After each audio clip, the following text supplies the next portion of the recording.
morning, my name is Matt Sullivan, Director of Planning and Development for the town of Wolfeboro, and you're joining us for now it's the April Coffee and Connections. Hopefully you're enjoying some of the warmer weather outside. I think we're all happy to see the new season come in, and we're sort of ramping up for summer.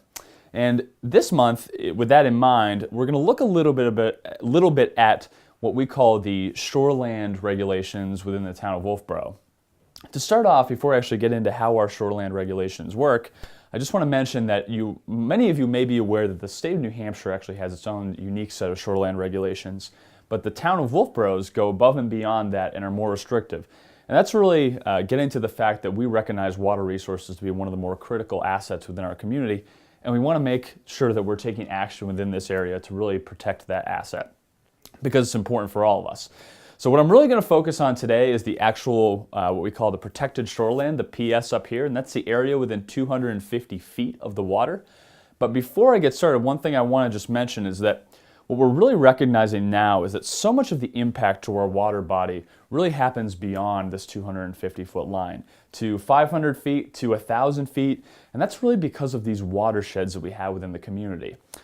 So much of what happens up gradient there flows downhill and really ends up affecting what happens down here and ends up impacting the properties that are right along the water. So while we're going to focus on that 250 feet, I want to sort of point out that what we do up gradient is really important to what happens here.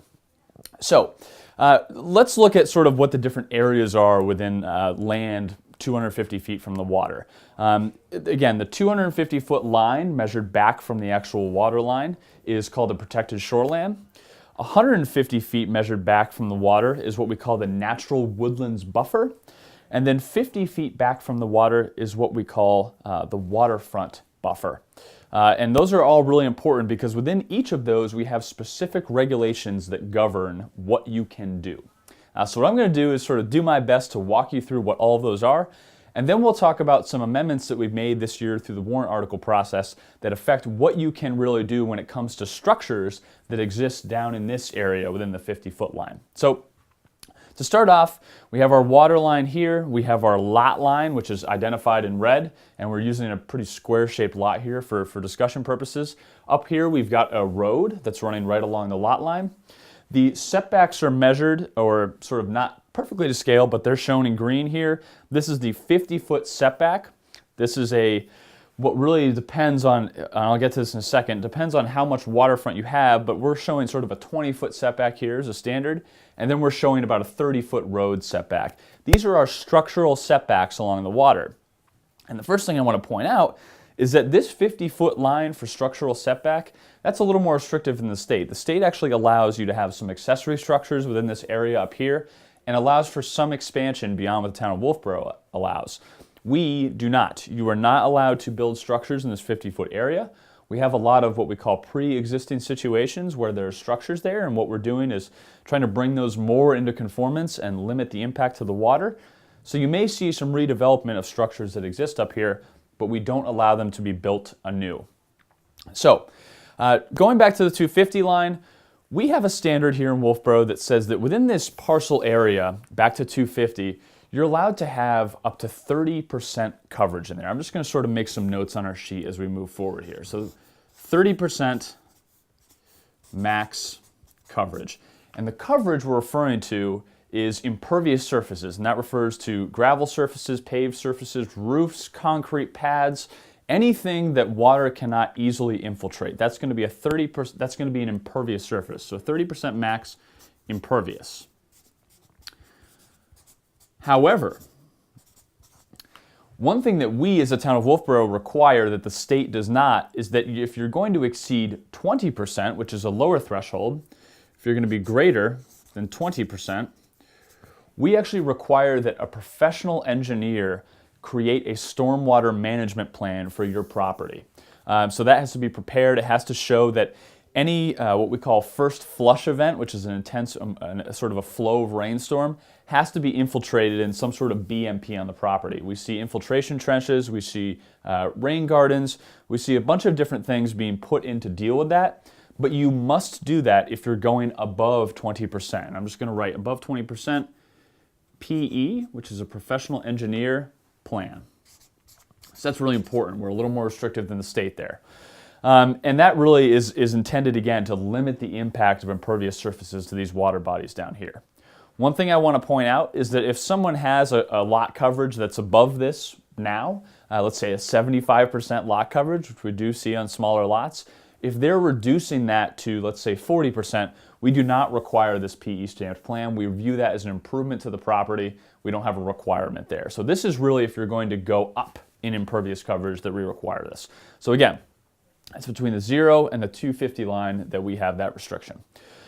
Between the 0 and the 150 line, which is, we actually are sort of calling that, let's call that our natural woodlands buffer, although that really refers to between 50 and 150, we have specific requirements for what we call unaltered area. Unaltered area is really just natural woodland cover. It can include trees, it can include smaller ferns or growth. It's really just undisturbed area. So we have some requirements there that are sort of interesting. So if the area between 0 and 150 feet on a lot is less than 1 acre, 25% of the area between 50 and 150 has to be covered by unaltered surfaces, or unaltered area. So again, between 0 and 150, if you have less than a half acre, the 25% of the area between 50 and 150 has to be covered by that unaltered area.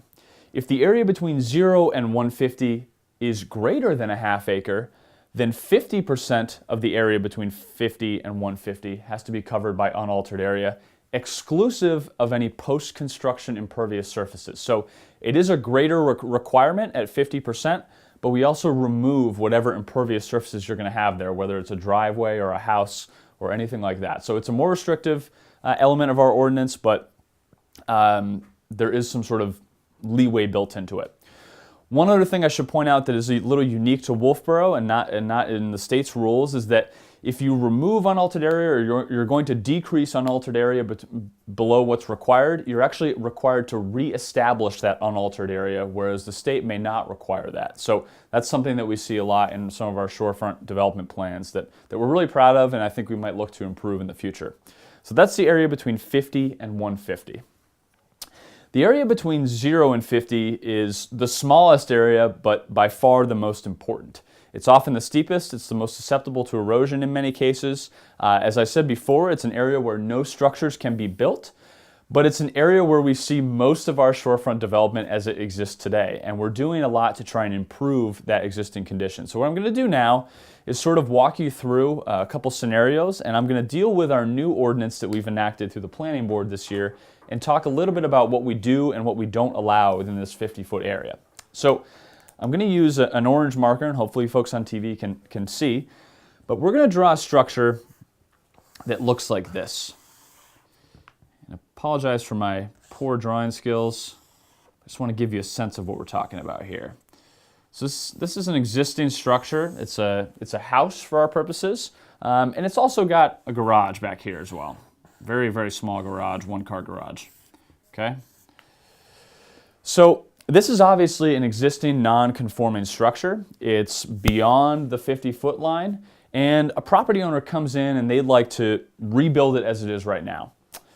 That's absolutely fine. As long as there's no increase in addition of a second story, there's no dimensional expansion into a setback area, that is not an issue. They're allowed to rebuild the structure as it exists today. They're still subject to submitting a shoreland permit because shoreland permits really deal with disturbance of the land, not necessarily with expansion, but they would be allowed to rebuild the structure.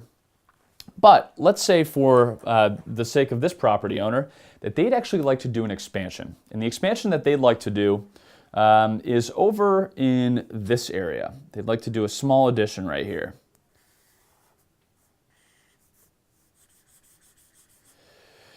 So this addition, you can see, is no closer to the water than the existing house. That's a positive for us.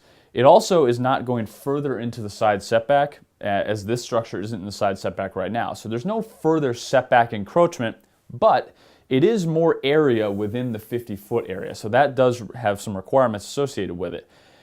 As long as this is less than 25% of square footage of this area that's in the 50-foot area, they would be permitted to do this development via a special exception to the Zoning Board of Adjustment. So that would be a permissible addition. Let's say that the property owner wants to add a second story above the existing footprint right here. That addition would also require a special exception to the ZBA, but would not require a variance, which is a more strict standard of relief. Let's say another addition is proposed, and this addition is actually proposed on this area of the house.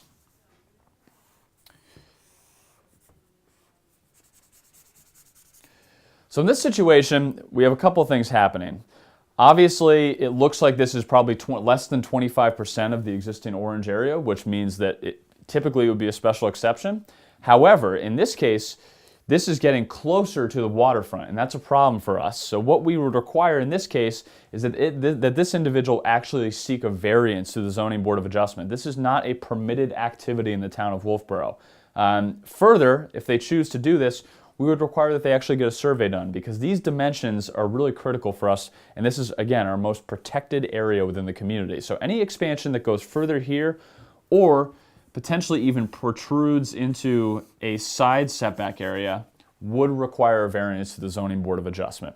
So again, anything that's more conforming, good, or not more non-conforming is great. Anything that creates further non-conforming status would be a problem. One more scenario to sort of think about is if this property owner decides that they would like to move their house back. And they would like to move their house back here and like to do, and apologies for drawing over this, they'd actually like to do this and expand a little bit. This would be fully permitted to move the house back. There's no issue there. As long as this addition of square footage here is equal to what previously existed front of where the new house is going to be, they would be totally cleared to do this without any relief, including a special exception or a variance. This would be a fully permitted activity as long as it's an equal swap of square footage. So what you can see here is that shorefront development is complicated. We need to know so much about what the existing conditions are on the property, and that's really in the interest of bringing things more into conformance with our zoning ordinance. Our shorefront development ordinance is really focused on redevelopment because we recognize that so many of the lots along our water bodies are already developed. And as folks seek to redevelop those, we want to help them help the asset that they've really bought that property for. And the way that we do that is we try to move them to a place that really helps us protect that natural resource. One other thing I want to mention that I should have mentioned earlier in my discussion here is that the size of this side setback is really based on the measurement of water here. So what your straight line measurement is along the water. So if you have 100 feet of frontage, you're going to have a certain setback. If you have less than 75 feet of frontage, you're going to have a certain side setback. If you have more than 150 feet of frontage, you're going to have a larger side setback. That all is critical for determining what the actual buildable area is on your lot. So that's something you'd want to talk to us really early in the process.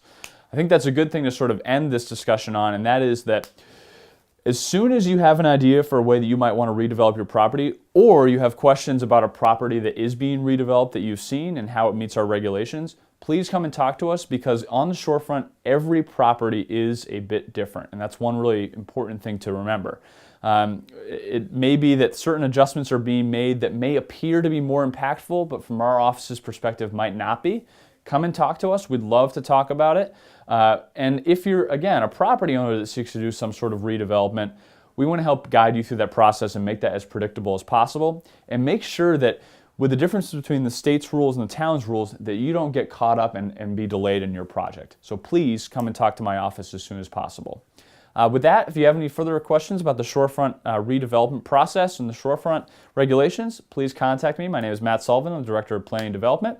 Best way to reach me is planningdirector@wolfeboronh.us, or you can call us at 569-5970. Thank you so much for joining us on this month's Coffee and Connections through Wolfeboro Community TV. Thank you.